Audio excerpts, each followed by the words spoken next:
Kanya pang anak na si Francesca. May iba pa daw anak ha, aside from that. Naku, talaga nabuksan ng buhay. Si Francis M. dahil po dito sa...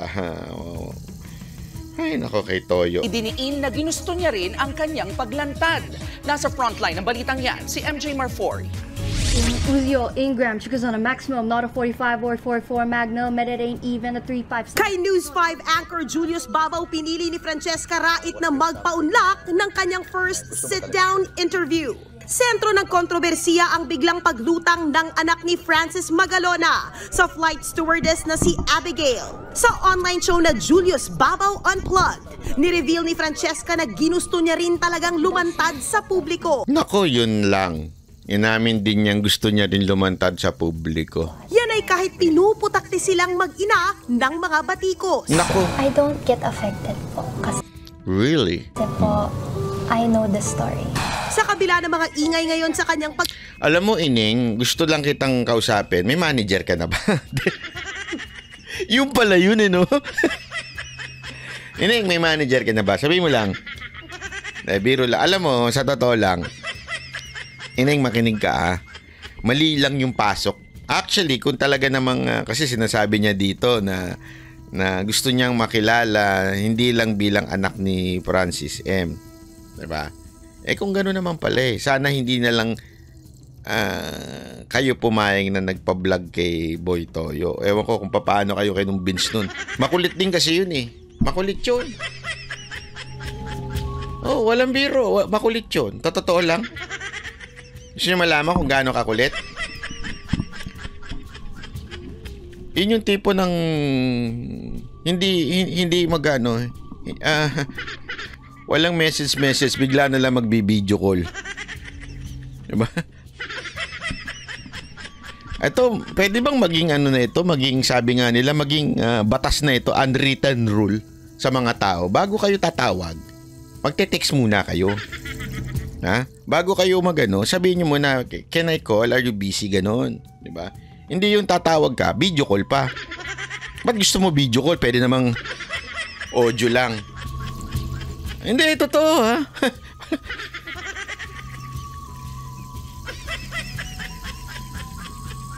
Bakit may ganun ba? Anharot? Di ko kilala yan ha. Hindi. May kilala kasi ako Ha? May nire-recruit siya. Don't deny it. I know it. May nire-recruit siya. Talaga naman. Tanawagan. Video call. Video call. Siguro nakita yung mga picture sa social media. Ay! Sexy ng post ngayon Mga video call nga ito. Ay, nako nga naman Anyway, sa totoo lang Ining, dapat hindi kayo pumayag na kasi ang pangit ng pasok ninyo.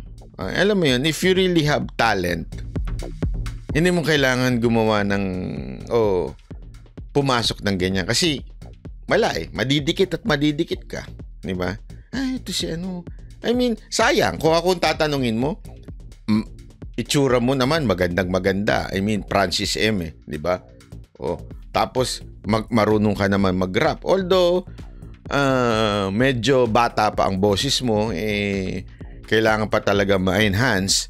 Gayon pa man, it's a good start, di ba? Maganda kung tas malagyan ka pa ng magandang backup na banda, okay sana. Kaya lang ngayon, ano na kagad maiisip ng tao? O dahil sa ginawa ninyong vlog na yan, isipin ka agad ng tao, ay grabe naman to.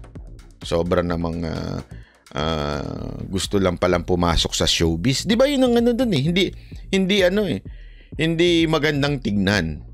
Sa pananaw na ibang tao, lalo na ako sabi ko nga sa inyo ako ang puso ko sa mga artist, lalo na doon sa mga napakaraming artist na magagaling. Maniwala kay sa akin, hindi lang nadidiscover ito walang biro ito sa mga nakakasabay namin, minsan talaga mapapasilip ako, ang galing nun alam mo yung boses talagang kaboses ng Queen, yung Queen na banda, ganun ang boses.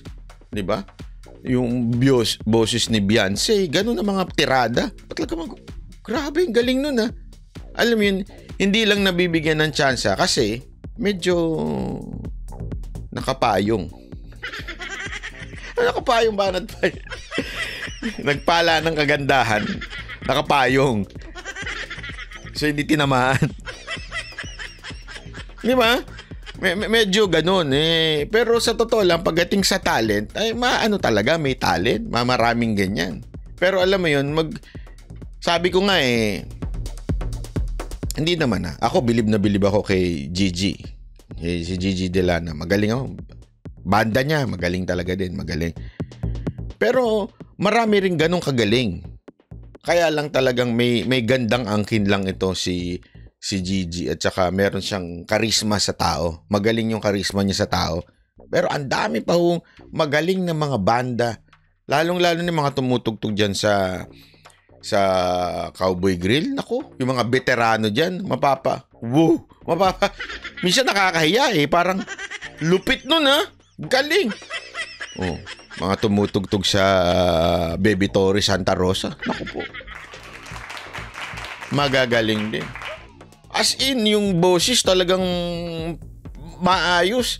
At sa Missy Casey din. Naku po. Ang dami magagaling dyan. Anak ka ng wedding banat-bay. Nag-promote ka pa talaga. Siyempre, kayo naman. Cowboy Grill, Baby Torre, Santa Rosa, at saka Music Casey. Magagaling ang mga tumutugtog dyan. Wala na yan, Diego Latigo. Next time na yan. Tuloy. Katao, hopeful si Francesca na maitulak ang sarili niyang karera bilang artista. Giit niya, gusto niyang ma-develop ang kanyang sariling identity. Bagay na sinigundahan din. Paano niyo ma-develop sarili mong identity? Ay, pinasok ninyo, anak ka kagad. Mali naman yung diskarte mo. Neng, sino ba? Neng, sino manager mo? Kung sino man yung manager mo, mali ang sablay. Mali na sablay, mali na sablay pa. Gusto mo makilala kang ibang identity mo, tapos papasok kayo bilang anak ni Francis M. Medyo mali naman yun.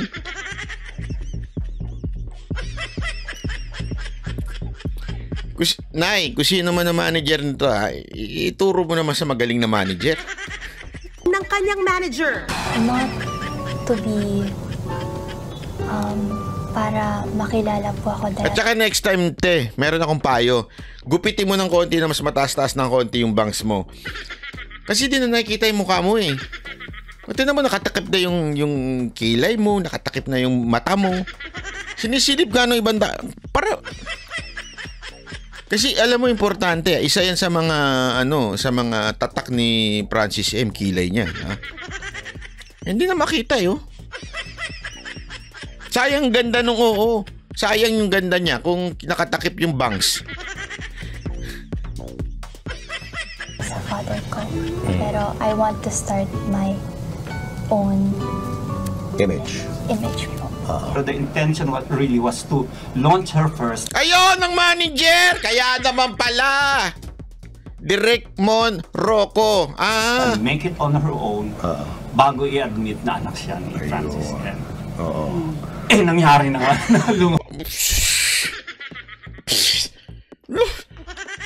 Nangyari na nga. Hindi nyo yung... Tayo na lang, maglolokohan pa tayo. Hindi nyo pinlano yun? Direct mo naman. Huwag naman ganun, sir. Huwag nyo... Hindi daw nyo sinasadya.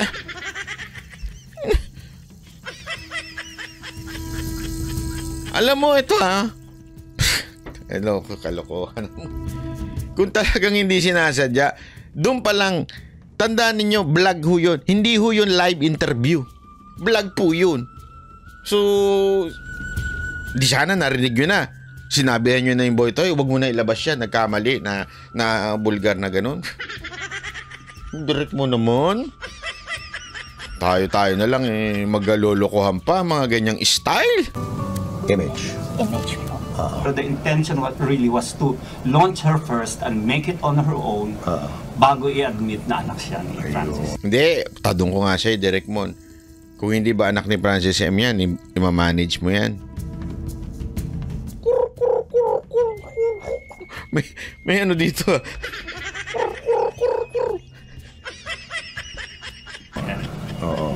Nangyari na nga na lumabas na gano'n. Umaasa naman si Francesca na magiging maayos ang relasyon niya sa pamilya Magalona. I want to tell them that I hope that you accept me. Mahirap yan, te. Mahirap. Sana kinausap nyo na lang muna. Kesa yung ganyan. Pwede naman eh. Masotoo lang. Pag mga family matters, dapat pinag-uusapan privately. Hindi yung lalabas ka tapos gusto mo accept ka nila. Pwede ba? Pagkatapos mo sinabing may... Yung advice sa'yo ng manager mo medyo sablay. Kung sino man yung Isipin mo yun, te, makinig ka ning. Pagkatapos yung lumabas, sasabihin ninyong 15 years kami nagmamahalan, kasabay nung tunay na pamilya. Tapos sasabihin mo, sana accept nila ako ngayon. Pambihira yan. Kaya alam mo, ayaw kitang anuhin pero wag naman sanang ganun. Kasi hindi ako, naawa ako. Maniwala kayo. Naawa ako kay Francis M. Patay na yung tao tapos ang ganda na ng legacy na iwan niya sa industriya ng rap, di ba? Ng hip-hop sa Pilipinas. Tapos biglang, alam niyo yun, hindi ganda eh. I don't have any bad intentions. Speaking of pamilya... Alam mo, sa tingin ko, eto, in fairness, sa tingin ko bata pa kasi to, feeling ko naman, wala talaga siyang bad intention. Feeling ko sinunod lang niya yung direksyon ng manager. Sa totoo lang, manager ang may pakana niyan. Maniwala kayo sa akin, pag mga ganyang career move, manager may pakana niyan. Kaya nga manager eh. Yan, ang totoo dyan. Manager yan. Alam mo, Ineng, pag-isipan mo mabuti yung mga sinasabi sa'yo na manager mo, ha? Hindi kasi, maniwala ka sa hindi. Minsan, ang manager, tanda mo, nako, manager. Ang ano niyan, mga intention niyan. Sabi nga, read between the lines. Okay? Kung meron ka mang pakikinggan, pamilya mo. Pero yung mga ano ng manager, ganito gawin natin para mas pumotok ka. Kita mo ngayon, trending ka. Sabihin sa'yo, trending ka ngayon, trending ka. Isipin mo naman, Ted, nag-trending ka sa hindi magandang bagay. Tapos, pipilit mo ngayon tanggapin ka ng mundo. Mahirap yan, sir. Ma'am, maniwala ko kayo sa akin. Mahirap yung pinasok ninyo. Hindi ko alam ba't naisip yan ng manager nyo. Kung siya man ang nag-isip niyan, ha? Hindi maganda yung pag-iisip. Di ba? Kaya lang, sabi nga ni Garsky, ikaw Garsky, napapaghalataan, ha? Bad publicity is still publicity. Kabagay, sabi nga. Sa bagay, di ba? Binunyag naman ang matalik na kaibigan ni Francis M na si Robbie Taroza na may iba pang love child ang master rapper. Sa exclusive message ni Robbie sa News 5, sinabi niyang dapat na rin daw lumantad ang iba pang anak ni Francis M. Hindi naman daw sa itinatago, pero sabi ni Robbie ay hindi lang daw ito ginawa ng issue. Mismo si Francis daw ang nagkwento sa kanya tungkol rito. Pero sa huli, si Abby raw talaga ang mahal ni Francis M. Sa isang post ni Robbie online, giniit niyang hindi fair ang pag-judge ng publiko sa mag-inang Abigail at Francesca. Lalo't hindi naman daw kasal sina Francis at Pia. Nako. Hiwalay na rin daw sila nang pumasok sa buhay ni Francis si Abigail. Nako. Ang kwento pa nga raw ni Francis sa kanya noon, ang tindi raw talaga ng away nila ni Pia. Wala pang pahayag si Pia o ang kanyang mga anak tungkol sa issue. Nagbabalita mula sa... Wala na, naungkat na. Ayaw ako mag-comment sa mga ganitong problema ng mga pamilya. Naungkat na ngayon. Away, hindi kasal, patay tayo dyan. Ako po. Alam mo kung bakit patay tayo dyan? Kasi hindi na madepensahan ni Francis M. yung ano niya, yung kanyang pangalan. Hindi, yun ang ano ko dito eh. Sana kung buhay pa si Francis M. At least, masabi niya, di ba? Kung ano ba talaga. Kaya lang ngayon, sabi nito, na talagang may ito na mahal niya. Sabi niya, keso, ang hirap ng ganyan. Hirap yan, ha? Kaya sabi, si Robin De Rosa ay dating, oo nga, alam ko. Kaya lang, gayon pa man, yun na nga hindi maganda eh. Parang, okay, laging sinasabi, ganito sinasabi, di ba? Parang, anong motibo natin by saying that? Na magkaroon ng isip ang tao na okay lang? Hindi, okay lang yan. Part ng kanyang life. Okay lang sana yun eh. Okay kung sa kanya nanggaling yun. Diba? Kuwari, buhay pa si Master Rapper Francis M. Diba? Kung siya po ay buhay pa, sasabihin niya, this is how I want to live my life and this is, you accept me the way I am, na ganito ako, diba? So, yun, okay yun. At least, okay. Totoo. Diba? Ito, haka-haka. Tapos, may pamilya pang, ang hirap nun, diba? Kawawa naman din yung pamilya. Yun lang sa akin. Kaya ining, next time ha. Sabi nito, buti pa si Easy Meal, maganda ang pagpasok, never ginamit na anak siya. Oo, tama. Anak siya ng, alam nyo ba, anak siya ng isang rockstar. Ha? Hindi yun. Actually, ang nag-discover na lang nun yung mga tao eh. Hindi siya umangkla sa kasikatan ng tatay niya. Di ba? At least yun, talagang makikita mo. Merong talent.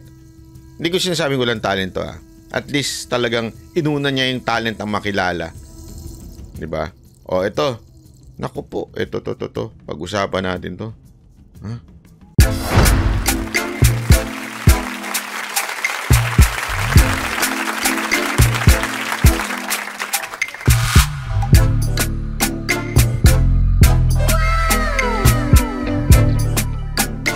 The next performance will start momentarily.